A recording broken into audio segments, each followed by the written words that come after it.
Subic Bay is once again at the center of global attention. Once a quiet outpost, it now finds itself thrust into the spotlight, its calm waters reflecting the turbulence of global politics. Rising tensions in the South China Sea have placed it directly in the path of a brewing geopolitical storm. The world watches as rival powers maneuver for advantage, each move raising the stakes in this high-stakes maritime chess game. The Philippines, the United States, and China are all key players in this unfolding drama. Their actions and alliances are shaping the future of the region, with every decision echoing far beyond these shores. Its strategic location makes it an invaluable asset for any power seeking to project influence across this vital, maritime crossroads. Subic Bay sits at the intersection of major shipping lanes, making it a gateway not just for trade, but for military power as well. As China asserts its expansive claims over these waters, the need for a reliable base has become more urgent for Manila and its allies. The Philippines faces mounting pressure to defend its sovereignty, while also ensuring the safety of its people and resources. Subic Bay provides just that, a gateway to the very heart of the dispute. Its deep waters and modern facilities make it an ideal staging ground for both defense and diplomacy. The United States sees the region as crucial to its own security and economic interests. For Washington, a strong presence here is not just about supporting an ally, but about maintaining a balance of power in Asia. The Philippines has pivoted back towards its traditional alliance with Washington, viewing it as a necessary shield against Beijing's assertiveness.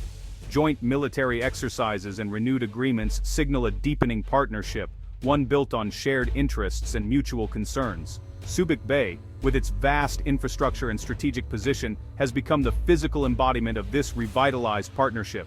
Its docks now host both commercial vessels and warships, a testament to its dual role in commerce and security. The Philippines must navigate a treacherous path, balancing its security needs with its deep economic ties to China.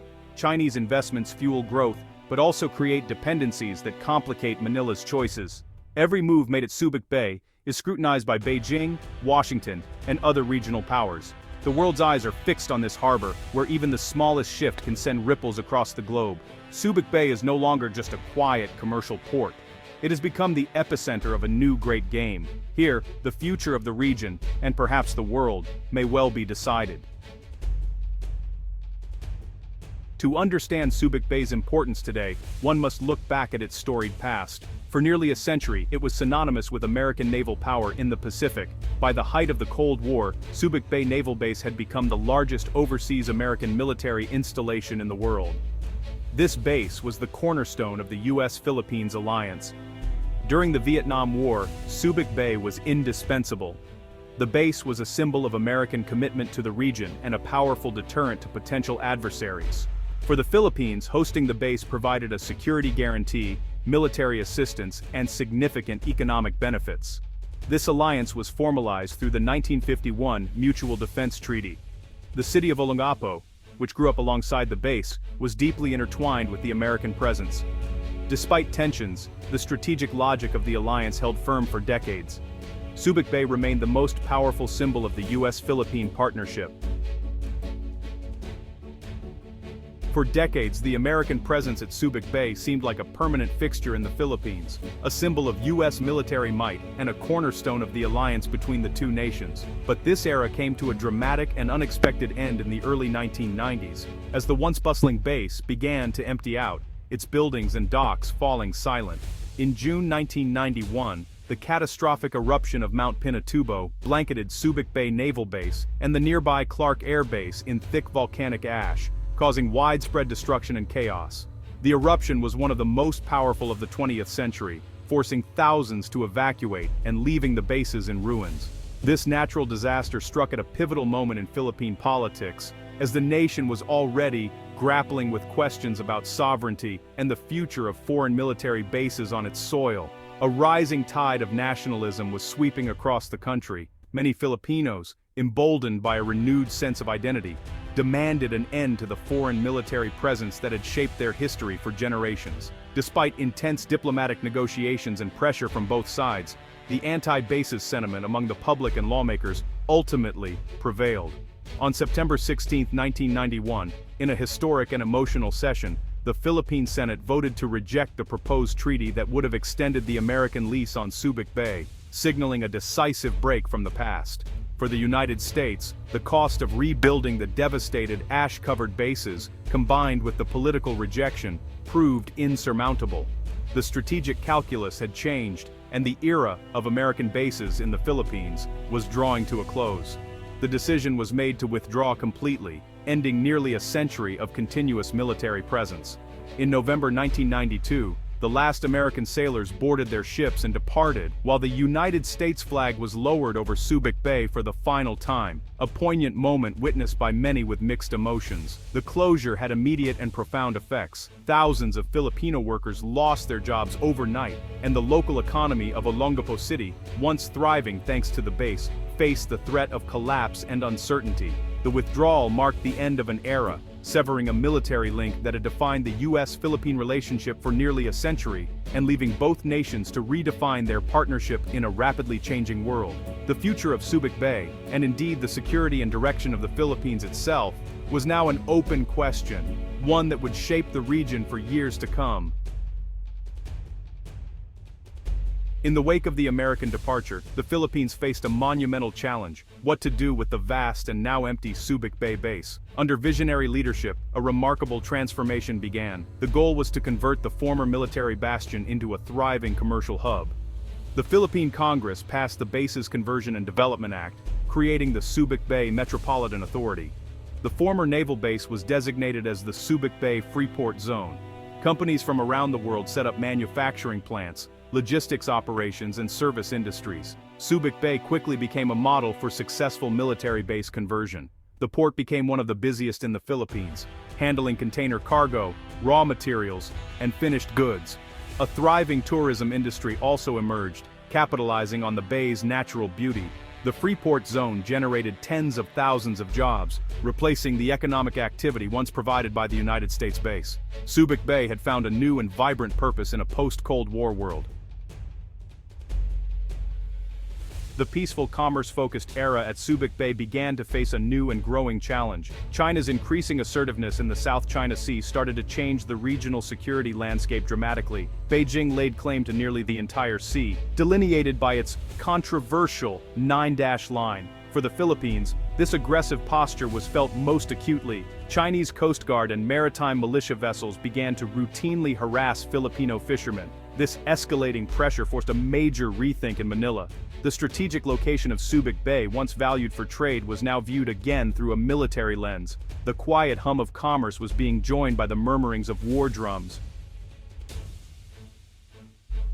Faced with China's growing assertiveness, the Philippines turned to its oldest ally, the United States. Under President Ferdinand Marcos Jr., Manila has actively sought to revitalize the security partnership. This strategic pivot has led to a new chapter in US-Philippine defense cooperation, with Subic Bay once again playing a central role. A key development has been the expansion of the Enhanced Defense Cooperation Agreement, or EDCA. Joint military exercises between the US and the Philippines have grown in scale and complexity. Subic Bay frequently serves as a staging area and logistics hub for these large-scale drills.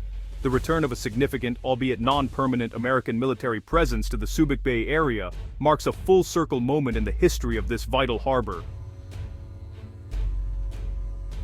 The revitalized alliance is taking concrete shape through ambitious new plans centered on Subic Bay. One of the most significant proposals is the development of a new logistics and ammunition hub within the former naval base. This facility would serve as a critical supply point for the Philippine Armed Forces.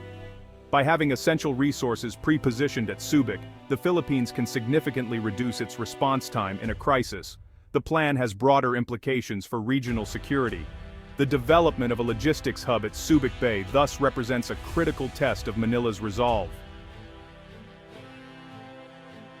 By deepening its security ties with the United States, the Philippines is taking a calculated risk. This move is part of a broader strategy to ensure national security and stability in a region fraught with tension. The government in Manila is acutely aware that these moves antagonize China, its largest trading partner.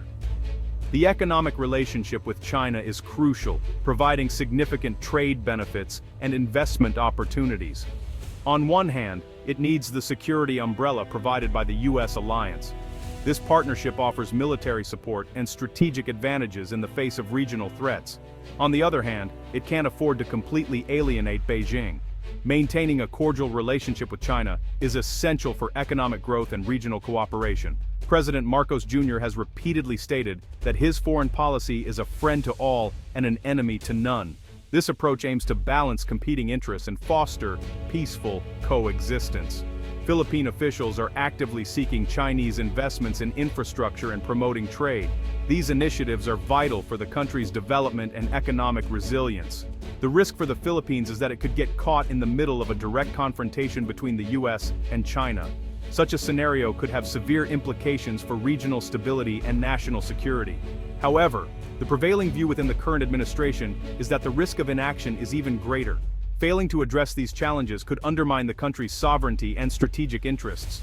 Allowing China to dominate the South China Sea uncontested would mean surrendering sovereign rights. This area is crucial for maritime resources and national defense. The strategy is to build a credible defense posture while keeping diplomatic channels with China open.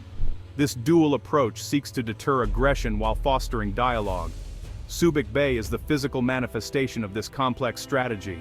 It symbolizes the Philippines' commitment to balancing security needs with economic partnerships, ensuring a stable and prosperous future. The strategic importance of Subic Bay extends beyond the immediate dispute in the South China Sea. Its location also places it in close proximity to another major regional flashpoint, Taiwan. For the United States and its allies, access to bases in the northern Philippines would be invaluable for monitoring a Taiwan contingency. For the Philippines, this geographic reality is both a source of leverage and a cause for concern. The story of Subic Bay is, in many ways, the story of the Philippines itself. It reflects the nation's long struggle for sovereignty and its complex relationship with the United States. Ultimately, what happens in Subic Bay matters for the future of Asia and for global stability. Its legacy is not just in its past, but in the crucial role it is destined to play in shaping the 21st century Indo-Pacific.